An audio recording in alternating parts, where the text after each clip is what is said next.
Hello there, good morning and welcome to Business. My name is Sandra Esinamapenu. Vice President Dr. Mahmoud Bawumia has disclosed that government will soon announce the formation of a Financial Stability Council of Ghana. The council is expected to bring together all regulatory bodies in the financial sector to enhance smooth flow of information. The Vice President made the disclosure in a keynote address at the 22nd National Banking Conference in Accra.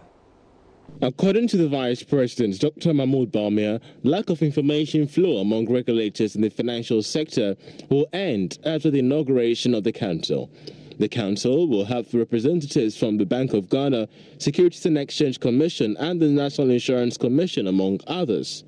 Whilst Government Fiscal Council will take control of the spending in the public sector, the Financial Stability Council will be an independent body to engage private sector businesses on the various regulations of the operating environment. And the Financial Stability Council, where you will have the regulators come together, because one of the problems that we have is regulatory arbitrage. So, the banks are there, and then the insurance companies are there, and then the Securities and Exchange Commission is there. And sometimes very unscrupulous enterprises take advantage of the fact that these enterprises, the regulators are not talking. They are not sharing information. And so someone will say, oh, I'm not regulated by the Bank of Ghana, but I'm not regulated by the SEC either. And I'm not regulated by the insurance company, but I'm offering financial services.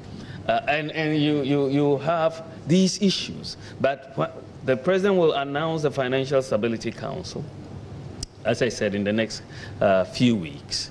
And we will bring all the major regulators in the financial sector together. Vice President also used the opportunity to assure the general public that the Depositors Act will ensure that no depositor loses their funds in the course of the banking reforms.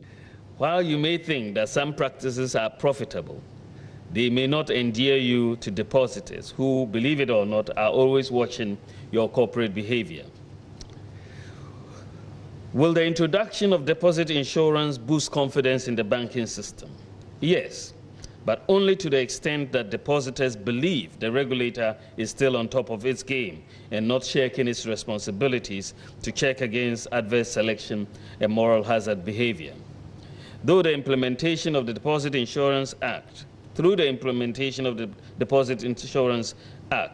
banks will now be able to offer a buffer to meet their depositors' obligations when they fall due, particularly in the unlikely event of liquidation.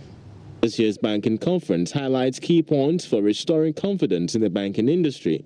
Reverend Patricia Support is the president of the Chartered Institute of Bankers. The future of banking is very great, and I believe that, customers will have a lot more confidence in the banking sector, because what the central bank has sought to do is to clean or sanitize the banking industry. So the number of banks that will meet the criteria obviously will fall in line with the Act 930, 2016, and ensure that, they adhere to the to corporate governance and meets all the policies and the directives of the central bank. Top of the agenda is how the banks can proactively manage their assets and liabilities properly to achieve a net position to pay depositors. CEO and founder of McDonough Pin Limited, Dr. Daniel Macaulay, has hinted of some special funding and coaching programs for SMEs. He spoke to Joy Business at the just-ended second edition of the Ghana SME and Young CEO Summit in Accra, where businesses were urged to train young entrepreneurs for an effective industry. Last year, McDonough had been busy trying to help young entrepreneurs. I mean, the price tag of $100,000 at stake there. It's going to be live on TV. We're going to premiere it on television, just for the sake of the millions of youth out there who are interested in starting their own business, that they don't get the opportunity to pitch their businesses. By watching on TV, you realize that Either you are strong or you are weak. And also there's a lot of education, or we have a lot of mentors. We have a lot of, the judges are seasoned judges who can see through your business and tell you your business can fail or succeed. So that is what McDonough had been busy in doing. Right now, the semi-finals is being was done last month. I mean, we are left the final 10. So watch out for it. McDonough won the CIMG Man of the Year. We promised the whole Ghana that we are going to build 20 businesses. So we are there. And also, out of the Entrepreneur Challenge, we have set up what we call the McDonough Incubators. And we are going to mentor young businesses. And again, we are setting up an equity fund and set up an office. If you are a young businessman and you feel you have the brightest idea, walk in there and present your idea to a panel of judges, and you will be given the nod if your business sells. And before we go, Africa Enterprise Challenge Fund has launched the Seeds for Impact program, an initiative to support sustainable agriculture in sub-Saharan Africa. Chief Executive of the fund, Daniel Ohonde, said that the $10 million project will provide funding to local seedling companies. Is looking to support seed-producing companies across 11 countries in the continent, Ghana being one of them, to grow their business, but to also diversify the kind of seeds they produce and be able to provide better quality seeds to the farmers in the market. So how much of investment are we looking at? We're looking at a program that is going to grow to $60 million. We have $10 million from Agra and Syngenta Foundation, and we're in the process of fundraising for the other $50 million, which we expect to have in the next 1 year or so.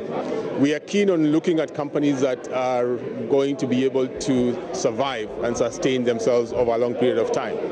So you need to show us as well that you are a sustainable entity.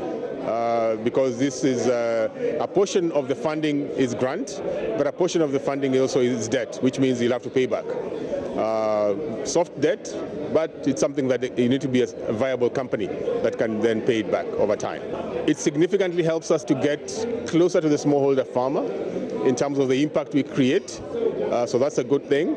Because it's a multi-country program, we like the fact that you can learn from different practices in different parts of the continent.